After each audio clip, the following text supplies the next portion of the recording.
여러분 안녕하세요. 우디쌤의 영화 입시 2강에서 만나게 되어 반갑습니다. 숲을 보면 길을 잃지 않을 수 있다고 하죠. 우리는 저번 시간에 영화과 입시는 영화를 찍을 줄 아는 학생들을 뽑는다 라고 배웠습니다. 영화를 찍기 위한 공부를 하기에 앞서 영화라는 매체가 가지고 있는 특성이 무엇인지 알고 나면 앞으로 배우게 될 수많은 지식들을 차곡차곡 정리할 수 있을 것입니다. 오늘은 영화의 특성에 대해서 알아보도록 하겠습니다. 저번 시간에 영화는 스토리와 이미지로 이루어진 예술이라고 했습니다. 다시 말하자면 서사를 이미지로 풀어가는 예술이라고 할 수 있는데요. 잘 이해가 되지 않는다면 소설과 비교해보면 쉽습니다. 소설은 서사를 문장으로 풀어가는 예술입니다. 그렇다면 문장과 이미지의 차이는 무엇일까? 이번에는 이언 맥케어니스의 속죄라는 소설과 그 소설을 가지고 영화로 만든 어텀먼트를 보면서 우리 그 차이점을 한번 이해해 보도록 합시다. 선생님이 속죄의 한 부분을 읽어줄 텐데요. 잘 들어보면서 한번 어떤 느낌이 드는지, 어떤 이미지가 떠오르는지 잘 느껴봅시다. 자, 이 장면은 어린 브리오니가 언니와 언니의 오빠 친구를 분수대 앞에서 목격하는 장면인데요. 멀리서 목격했기 때문에 자세한 상황은 알 수 없지만 무언가 이상한 낌새를 채게 되는 장면입니다. 자, 한번 읽어줘 볼게요. 그런데 이해할 수 없는 것은 로비가 오만하게 손을 들고 뭐라고 명령을 내리고 세실리아는 그 말에 순순히 복종하고 있는 것 같다는 점이었다. 그에게 저항하지 못하다니 이상한 일이었다. 세실리아는 로비의 명령에 따라 재빠르게 옷을 벗고 있었다.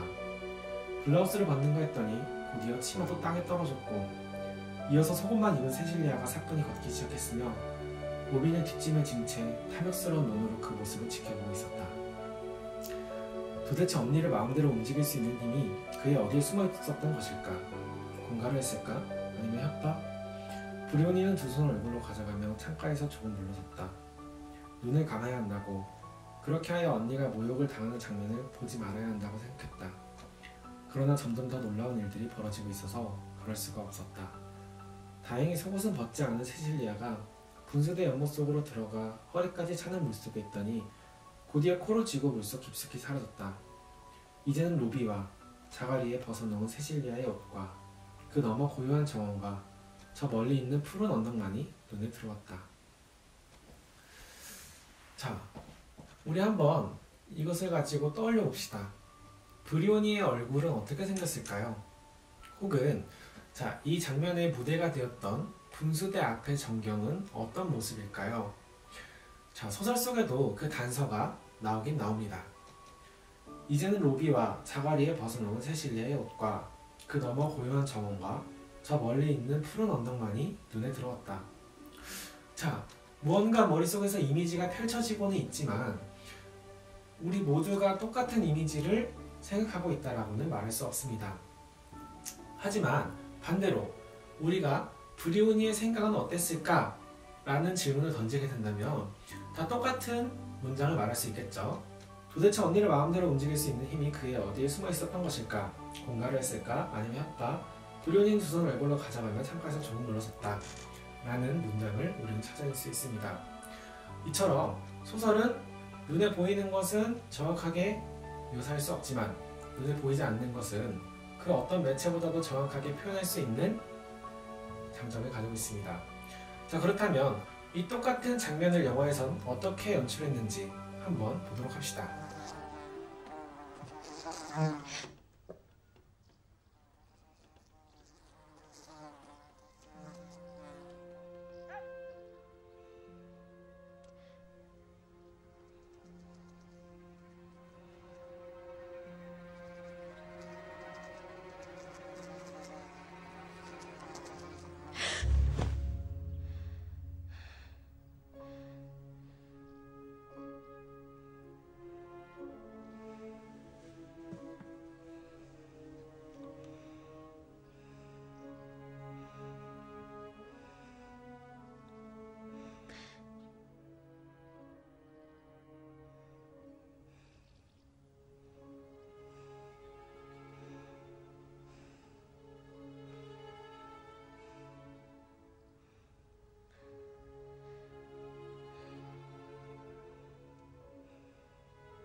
자, 어땠나요?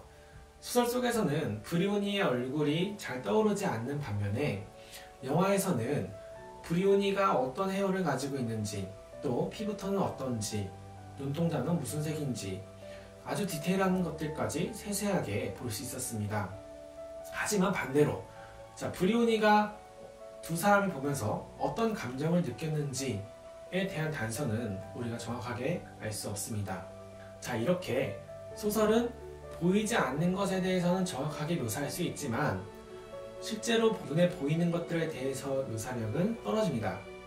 반대로 영화는 실제 세계를 아주 생생하게 묘사할 수 있지만 눈에 보이지 않는 영역들에 대한 묘사는 굉장히 떨어질 수밖에 없습니다. 그렇다고 해서 두 매체가 그것을 표현하지 못하는 게 아니라 우리가 소설을 읽다 보면 그 소설 속의 세계가 우리 눈앞에 펼쳐지고 있다는 것을 알 수 있습니다. 그리고 영화를 보다 보면 주인공의 표정을 보면서 우리가 그 주인공이 어떤 감정을 가지고 있는지 그리고 어떤 생각을 하는지를 절절하게 느끼면서 영화를 따라가게 됩니다. 이처럼 각각의 매체가 가지고 있는 강점을 가지고 그 약점마저 표현해낼 때 우리는 그 매체가 재밌다 라고 느끼게 되는 것이죠. 이처럼 영화는 이미지를 가지고 생생함을 표현하지만 그 생생함을 가지고 다시 또 주인공의 감정들을 표현해내가는 예술이다 라고 생각하면 앞으로 우리가 영화 속에서 무엇을 배워야 되는지 그리고 어떤 것들을 배워야 하는지 정확하게 알 수 있을 것입니다. 다음 시간에는 스토리는 어떻게 짜야 되는지 그 스토리를 어떻게 이미지화할 수 있는지 그것에 대해서 알아보도록 하겠습니다.